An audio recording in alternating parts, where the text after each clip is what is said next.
नमस्कार दोस्तों, आपका एक बार फिर स्वागत है आपके अपने YouTube चैनल जॉब से जॉब्स में।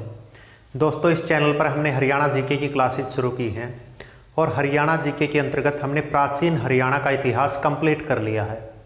यदि आपने प्राचीन हरियाणा के इतिहास से संबंधित वो वीडियोज़ नहीं देखी तो उन वीडियोज़ का लिंक इस वीडियो के डिस्क्रिप्शन में दिया हुआ है, वहाँ जाके आप उन वीडियोज़ को देख सकते हैं। आज की वीडियो में हम शुरुआत कर रहे हैं मध्यकालीन हरियाणा का इतिहास। मध्यकालीन हरियाणा के इतिहास को शुरू करने से पहले हमें यह जानना ज़रूरी है कि हमने एक टॉपिक पढ़ा था तोमर वंश, और तोमर वंश के उस टॉपिक के लास्ट में हमने पढ़ा था कि 12वीं शताब्दी के अंत में चौहान शासक पृथ्वीराज चौहान तृतीय ने तोमरों को अंतिम रूप से हराकर हरियाणा में चौहान साम्राज्य की स्थापना की थी। यदि आपने तोमर वंश का वो वीडियो नहीं देखा है तो प्लीज़ आप उस वीडियोज़ को देख लीजिएगा। और उस वीडियो के अंत में हमने बताया है कि 12वीं शताब्दी के अंत में चौहान शासक पृथ्वीराज चौहान तृतीय ने तोमरों को अंतिम रूप से हराकर हरियाणा में चौहान साम्राज्य की स्थापना की। तो 12वीं शताब्दी में के अंत में, 12वीं शताब्दी के लास्ट में हरियाणा चौहान शासक पृथ्वीराज चौहान तृतीय के अधीन था। और जैसे ही हरियाणा पृथ्वीराज चौहान तृतीय के अधीन आया तो हरियाणा पर नज़र पड़ी अफगान शासकों की।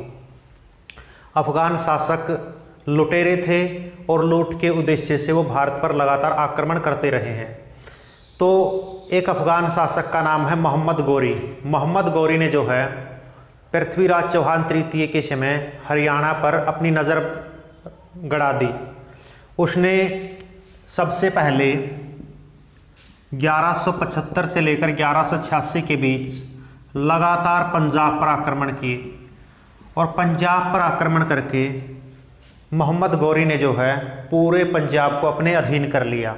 जैसे ही मोहम्मद गोरी का पंजाब के ऊपर कब्जा हुआ, मोहम्मद गोरी ने हरियाणा की तरफ बढ़ना शुरू कर दिया और हरियाणा के ऊपर आक्रमण करने उसने शुरू कर दिए। तो मोहम्मद गोरी का हरियाणा के ऊपर जो सबसे पहले बड़ा आक्रमण है वो है 1191 में। इस आक्रमण को, इस युद्ध को हम तराइन या तरावड़ी का प्रथम युद्ध के नाम से जानते हैं।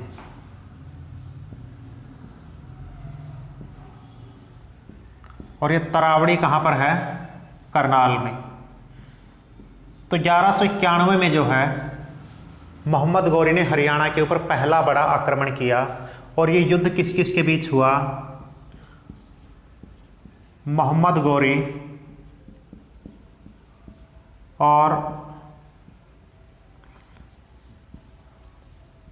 पृथ्वीराज चौहान तृतीय के बीच। इस युद्ध में पृथ्वीराज चौहान तृतीय का साथ हरियाणा के एक स्थानीय शासक ने दिया था, और वो शासक थे हाँसी के। इनका नाम था गोविंद राय। तो तरावड़ी के पहले युद्ध में 1191 में एक तरफ मोहम्मद गोरी की सेना थी और दूसरी तरफ पृथ्वीराज चौहान तृतीय और हाँसी के शासक गोविंद राय की संयुक्त सेनाएं थी। तो तरावड़ी के पहले युद्ध में मोहम्मद गोरी की हार हुई और पृथ्वीराज चौहान तृतीय और गोविंद राय की जीत हुई। पहले युद्ध में हार जाने के बाद मोहम्मद गोरी ने दोबारा से हरियाणा के ऊपर आक्रमण किया, और इस बार आक्रमण किया उन्होंने 1192 में। इस आक्रमण को हम तरावड़ी या तराइन का द्वितीय युद्ध के नाम से जानते हैं। तो तराइन का द्वितीय युद्ध कब हुआ? 1192 में। और पहला युद्ध कब हुआ था? 1191 में। ये युद्ध भी मोहम्मद गोरी और पृथ्वीराज चौहान तृतीय और हाँसी के शासक गोविंद राय की संयुक्त सेनाओं के बीच हुआ। लेकिन इस युद्ध में मोहम्मद गोरी की जीत हुई तथा पृथ्वीराज चौहान तृतीय और गोविंद राय की हार हुई। हार के बाद पृथ्वीराज चौहान तृतीय को अजमेर का शासक बना दिया गया।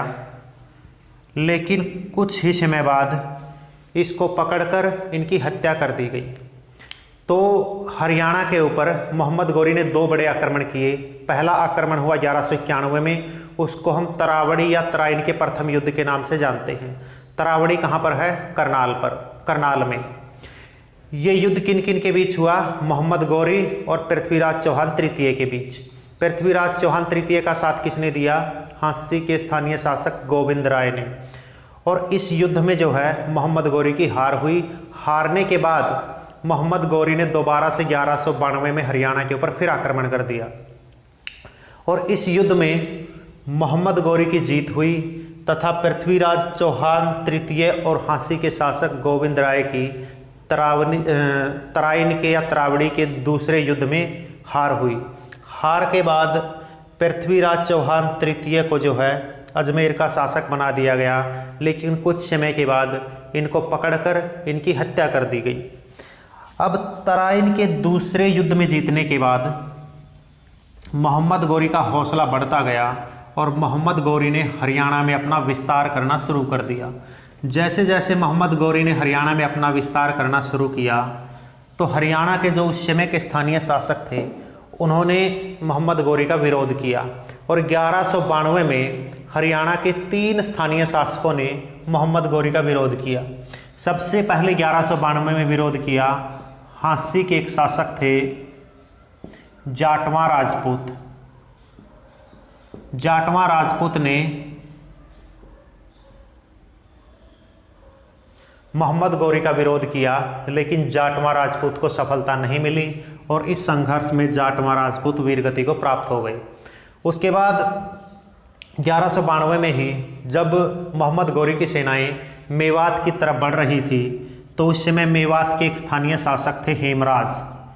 हेमराज ने मोहम्मद गौरी की सेनाओं का सामना किया, लेकिन हेमराज को भी सफलता नहीं मिली और हेमराज इस संघर्ष में मारा गया। उसके बाद मोहम्मद गौरी की सेनाओं ने अपना रुख किया अहिरवाल क्षेत्र की तरफ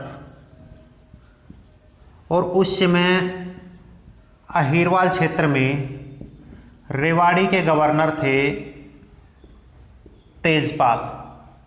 तो रेवाड़ी के गवर्नर तेजपाल ने जो है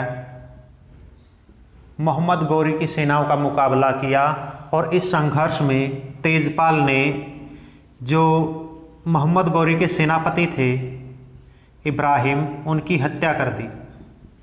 इसके बाद मोहम्मद गौरी ने अपना एक नया सेनापति बनाया कुतुबुद्दीन ऐबक और कुतुबुद्दीन ऐबक ने जो है तेजपाल की हत्या करके रेवाड़ी और अहिरवाल क्षेत्र पर कब्जा कर लिया। तो इस तरह से हरियाणा में जो है मुस्लिम राज्य की शुरुआत हुई। जो था तरावड़ी का, उस युद्ध में जीतने के बाद जैसे जैसे मोहम्मद गौरी आगे बढ़ता गया हरियाणा में, तो हरियाणा में मोहम्मद गौरी का विरोध होना शुरू हुआ और 1192 में 3 स्थानीय शासकों ने विरोध किया मोहम्मद गौरी का। पहला विरोध हुआ हाँसी के शासक जाटवा राजपूत द्वारा, उसको सफलता नहीं मिली। फिर विरोध किया मेवात के शासक हेमराज ने, वो भी संघर्ष में मारा गया। और उसके बाद अहिरवाल क्षेत्र में रेवाड़ी के गवर्नर तेजपाल ने विरोध किया। हालांकि तेजपाल ने जो गौरी के सेनापति थे इब्राहिम, उनकी हत्या कर दी, लेकिन उसके बाद गौरी ने अपना दूसरा सेनापति नियुक्त किया कुतुबुद्दीन ऐबक को और कुतुबुद्दीन ऐबक ने तेजपाल की हत्या कर दी और इस तरह से हरियाणा में मुस्लिम साम्राज्य की शुरुआत हुई। तो ये तो था आज का हमारा टॉपिक कि किस तरह से मोहम्मद गौरी ने हरियाणा के ऊपर लगातार आक्रमण करके हरियाणा में मुस्लिम साम्राज्य की नींव डाली। कल की वीडियो में हम चर्चा करेंगे दिल्ली सल्तनत, और दिल्ली सल्तनत में हम हरियाणा के संदर्भ में दिल्ली सल्तनत को पढ़ेंगे। तो आज के लिए इतना ही। यदि ये वीडियो आपको पसंद आई हो तो वीडियो को लाइक कीजिए, शेयर कीजिए, कमेंट कीजिए और चैनल को सब्सक्राइब करना ना भूलें। और हाँ, यदि वीडियो से संबंधित आपको किसी भी तरह की शिकायत हो तो आप अपने सुझाव और शिकायत कमेंट बॉक्स में लिख सकते हैं। हम कोशिश करेंगे कि आपके सुझावों पर अमल करें और जो भी शिकायतें हैं उनको दूर करने की कोशिश करेंगे। तो इन्हीं शब्दों के साथ मैं आपसे विदा लेना चाहूँगा। नमस्कार, जय हिंद, जय भारत।